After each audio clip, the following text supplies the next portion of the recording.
Saudi अरब में Medina Munawwara से तकरीबन 130 किलोमीटर दूरी पर बदर हुनैन का मैदान मौजूद है, जहां तकरीबन 1400 साल कबल एक ऐसा मार्का पेश आया जिसे दुनिया की चंद फैसला कुन जंगों में शुमार किया जाता है। हैरान कुन बात यह है कि अस्करी एतबार से देखा जाए तो इस जंग में शामिल अफराद की तादाद बहुत कम थी।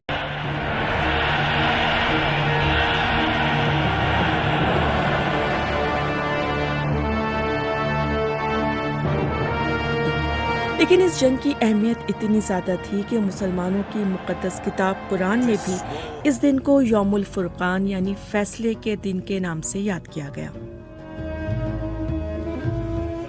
ये जंग मुसलमानों की नौज़ायदा रियासत मदीना के लिए सियासी, अस्करी और मुआशी एतबार से कितनी अहम थी, मगर इससे कबल ये जानते हैं कि बदर का मैदान क्यों अहम था और इसका नाम कैसे पड़ा। बदर मदीना मुनव्वरा से तकरीबन 80 मील के फासले पर एक बैज़वी शक्ल का 4.5 मील चौड़ा वसी मैदान है जो पहाड़ों से घिरा हुआ है। इस मैदान की एक तारीखी और मुआशी हैसियत पहले से ही मौजूद थी, और वो ये कि यमन से शाम तक की तिजारती शाहराह इसी मैदान से होकर गुजरती थी, जिस पर काफिले सफ़र किया करते थे, जबकि मक्का और मदीना जाने के रास्ते भी इसी मकाम पर मिलते थे। बुहरा अहमर का साहिल यहाँ से तकरीबन 10 मील के फासले पर वाक़ है। इस जगह का नाम बदर रखने की कई वजूहात बताई जाती हैं। पहली वजह यह है कि यहाँ बदर बिन यखलत नामी एक शख्स ने एक कुआं खुदवाया था जिसका पानी बेहद शफाफ था। रिवायत है कि इस कुएं में चांद का अक्स भी नजर आता था, और चूंकि चांद को बदर भी कहते हैं, इसलिए दोनों निस्बतों से इस मकाम का नाम बदर पड़ गया। दायरा मुआरिफ इस्लामिया के मुताबिक इस्लाम से कबल के ज़माना जाहिलियत में इस मकाम पर हर साल यकुम ज़िलक़द से 8 ज़िलक़द तक हर साल एक बड़ा मेला लगता था। हिजरत मदीना से कबल ही मक्का के सरदार मुसलमानों के मुखालिफ थे, लेकिन मक्का और मदीना के दरमियान जंग की फजा बनने में एक से ज्यादा अवामिल शामिल थे। रजब 2 हिजरी में मक्के का एक सरदार उमरो बिन अल-हज़रमी मुसलमानों के हाथों कत्ल हुआ तो पैगम्बर इस्लाम ने मकामी रिवायात के मुताबिक इस इत्तेफाकी कत्ल का खून बहा अदा कर दिया, लेकिन मक्के में मुकीम सरदारान कुरैश इस कत्ल पर मुश्तइल हो गए। इब्ने खुल्दून ने लिखा है कि ये उमरो बिन अल-हज़रमी का कत्ल था जो जंगे बदर की तमहीद बना।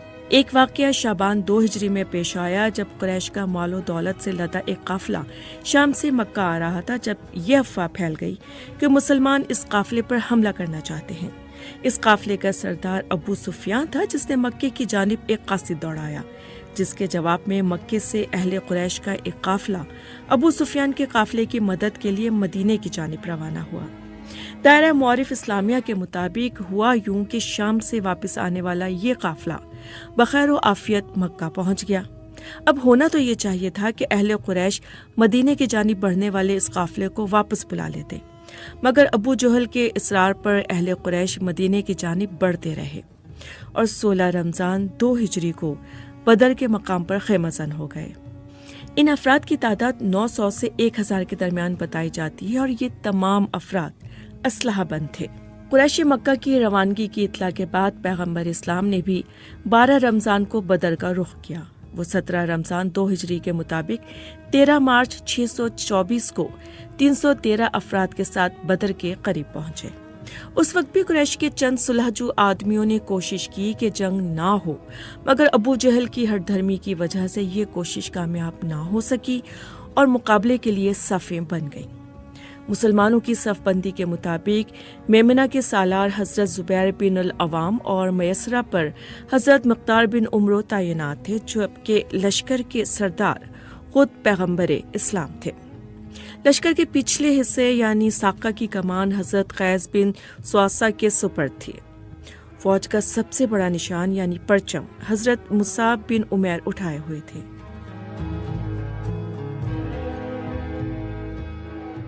मुसलमानों का हर्फ शनाख्त या मंसूर उम्मत था। अरब दस्तूर के मुताबिक जंग का आगाज इनफरादी लड़ाई से हुआ, जिसमें कुरैश के 3 जंगजू हलाक हुए और फिर घमसान की लड़ाई शुरू हुई।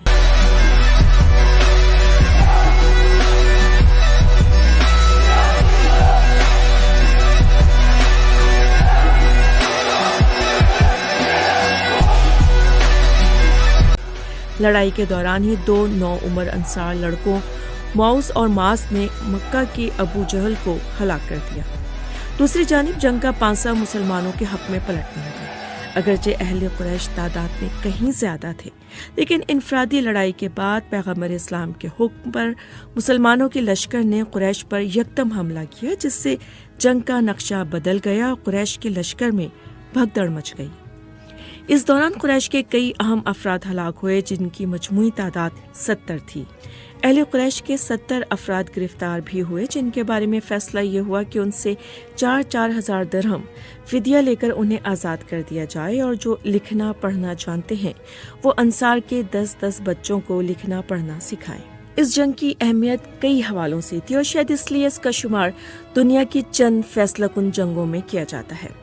اگرچہ تعداد کے حساب سے دیکھا جائے تو یہ بہت بڑی لڑائی نہیں تھی۔ کیمبرج کی تاریخ اسلام کے مطابق اس جنگ کے نتائج کی اہمیت سیاسی بھی تھی اور مذہبی بھی۔ کتاب کے مطابق ایک جانب مکہ کے درجنوں ایسے اہم رہنما ہلاک ہوئے جن کی انتظامی اور تجارتی مہارت کا کوئی نعم البدل نہیں تھا۔ کیمبرج کی تاریخ اسلام میں لکھا گیا ہے کہ تعداد کی اکثریت کے باوجود مکہ کی شکست نے ایک طرف ان کا اعتماد اور رتبہ کم کر دیا، تو دوسری جانب اس جنگ کے بعد مکہ کے تجارتی راستے کو لاحق خطرات بھی واضح کر دیے، کیونکہ مکہ کی تمام تر دولت کا انحصار اسی تجارت پر تھا۔ یعنی قریش کی شہرت بری طرح مجروح ہوئی اور ان کی شام کی تجارتی شاہراہ بھی غیر محفوظ ہو گئی، اور یوں دیگر قبائل میں بھی ان کی وقت کم ہو گئی۔ اس جنگ سے اہل مکہ کو یقیناً ہر پہلو سے نقصان ہوا تھا۔ سب سے بڑھ کر جو نقصان ہوا وہ عزت و وقار کا نقصان تھا۔ قریشی مکہ کو جزیرۃ العرب میں ممتاز مقام حاصل تھا۔ وہ عرب کے سابقہ نظام کے داعی اور محافظ مانے جاتے تھے، لیکن ان کو ایک بالکل نئے نظام کی علمبردار چھوٹی سی تربیت یافتہ جماعت نے شکست دے دی تھی۔ روایات کے مطابق جزیرۃ العرب کے دور دراز علاقوں میں اس شکست کا ذکر ہونا بدیہی تھا۔ چنانچہ بدنامی سے بچنے کے لیے اہل مکہ نے فیصلہ کیا کہ اس شکست پر خاموش سوگ منایا جائے گا اور کوئی بھی اپنے مقتولین کی یاد میں گریہ و نوحہ نہیں کرے گا۔ اس خاموش سوگ کے ساتھ ساتھ یہ عزم برقرار رکھا جائے کہ بدر کی شکست کا بدلہ جلد از جلد لیا جائے گا۔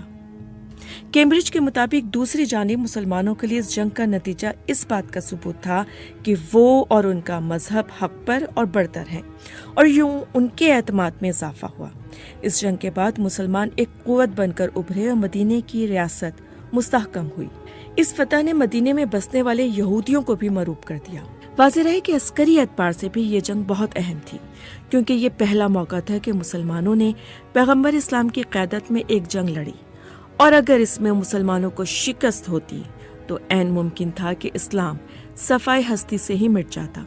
یہی وجہ ہے کہ اس دن کو قرآن میں یوم الفرقان یعنی فیصلے کے دن کا نام دیا گیا۔